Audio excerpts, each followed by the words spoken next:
2 రోజుల క్రితం డీకే అరుణ మాకు ఇంటర్వ్యూ ఇచ్చారు. ఆ ఇంటర్వ్యూలో చెప్పారు, జితేందర్ రెడ్డికి ప్రజాబలం లేదు. ఆ విషయం సర్వేల్లో స్పష్టంగా వచ్చింది. నిజంగా ఆయనకు ప్రజాబలం ఉంటే కొడుకుని గెలిపించుకునేవాడు కదా అసెంబ్లీ ఎన్నికల్లో అని. నాకు ప్రజాబలం ఉన్నదో లేదో ఆమెకు తెలుసు. ఆమె ఓడిపోయిన ఆమె. నేను ఇప్పటిదాకా ఓడిపోయిన మనిషిని కాదు. డీకే అరుణ అనేట ఆమె గద్వాల్లో ఓడిపోయింది. మొన్న క్యాండిడేట్లను అలంపూర్లో ఈడ పెట్టి ఆమె ఓడిపోయిన మనిషి కంప్లీట్గా.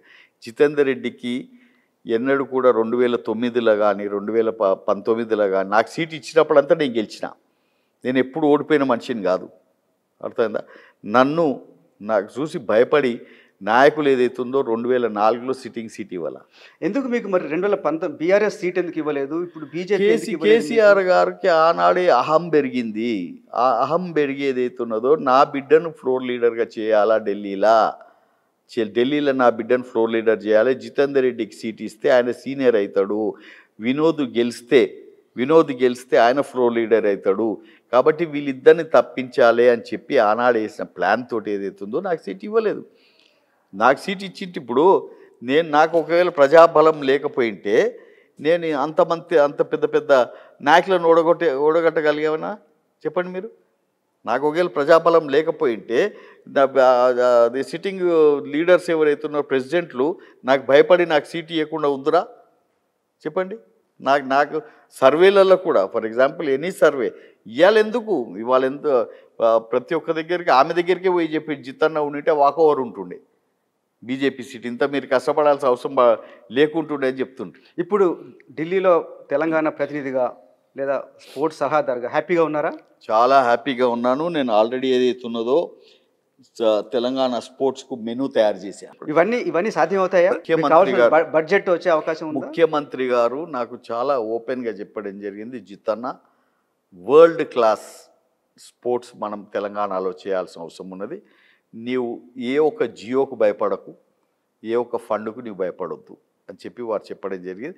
Now I'm still in initial stages కాబట్టి ఇవన్నిటిని కూడా నేను తయారు చేసుకొని వారి ముందలు కూర్చొని అన్ని రకాలుగా ఈ ప్లేస్ను యూత్కు అంకితం చేయాలి, యూత్ను పైకి తీసుకురావాలా, వాళ్ళ ఎనర్జీని పైకి తీసుకురావాలనే విధంగా we're planning it up. Okay, BRS government ఉన్నప్పుడు ముఖ్యంగా కేటీఆర్ చాలా చొరవ తీసుకొని ఫార్ములా 1 రేస్ తీసుకొచ్చాడు, వరల్డ్ క్లాస్ రేస్ అని చెప్పారు. ఏంటి దాన్ని మీరు కంటిన్యూ చేస్తారా? మళ్ళీ తీసుకొచ్చే అవకాశం ఉందా?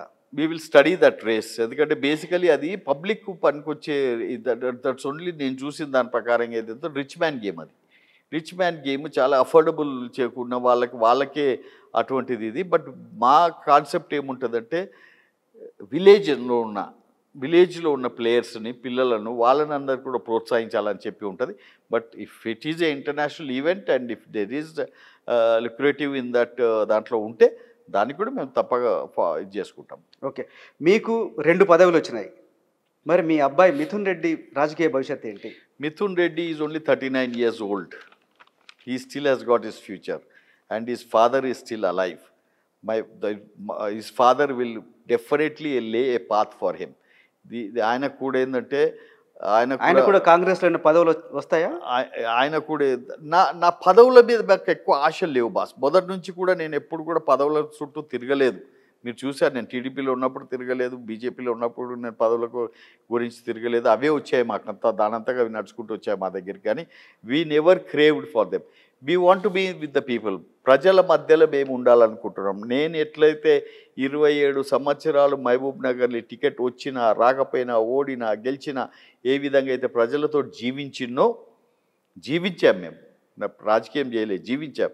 అదేవిధంగా నా కొడుకు కూడా కంటిన్యూ అయ్యి, ఎందుకంటే he's also a well educated person. మన పోస్ట్ గ్రాడ్యుయేట్ చేశాడు ప్యారిస్లో. ఈజ్ బీటెక్ చేసుకున్నాడు. చేసుకున్న తర్వాత నా he has got his own defence industry పెట్టుకున్నాడు, ప్రొడక్షన్ ఉంది. But he wants to serve the people. He wants to go into నా లైన్ను ఫాలో చేద్దామని ఆయనకు అంబిషన్ కలిగింది. కాబట్టి ఆ అంబిషన్గా మేము ఏదైతుందో ప్రజల మధ్యలో ఉంటాం, ప్రజల సేవ చేస్తాం, ప్రజల పేరు తెచ్చుకుంటాం. ఓకే, మీరు బీజేపీలో ఉన్నప్పుడు మోడీ, అమిత్ షాలతో చాలా సన్నిహిత సంబంధాలు ఉండేవి మీకు. మీరు ఎప్పుడైనా సరే మీకు ఎప్పుడు కావాలంటే అప్పుడు మీకు అపాయింట్మెంట్ దొరికేది.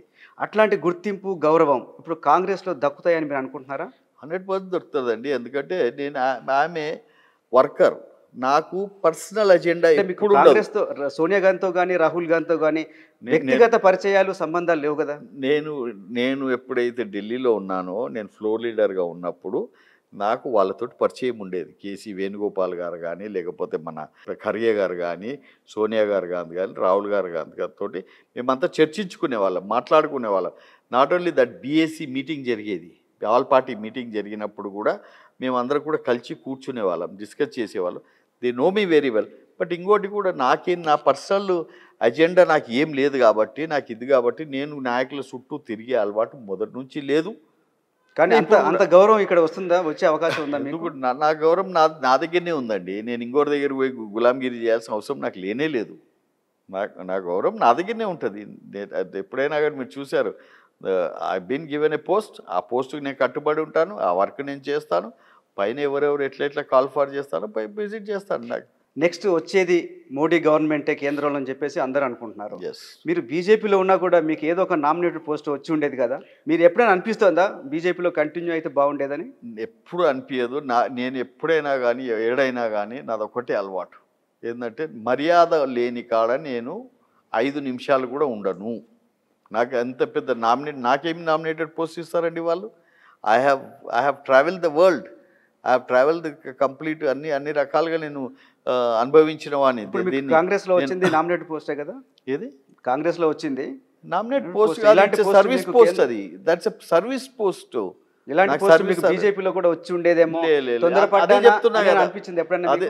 అదే చెప్తున్నా కదా, bird in hand is worth 2 in the bush అని చెప్పాను కదా. ఎప్పుడో ఎక్కడో వస్తుంది, ఏడనో వస్తుంది, ఏదో చేస్తాడు అని వెయిట్ చేసే జితేందర్ రెడ్డి కాదు. ఎందుకంటే ఎప్పుడైనా కానీ ఏదైనా కానీ వచ్చిన అవకాశాన్ని వినియోగపరచుకోవడమే మంచి ఒక తెలివి.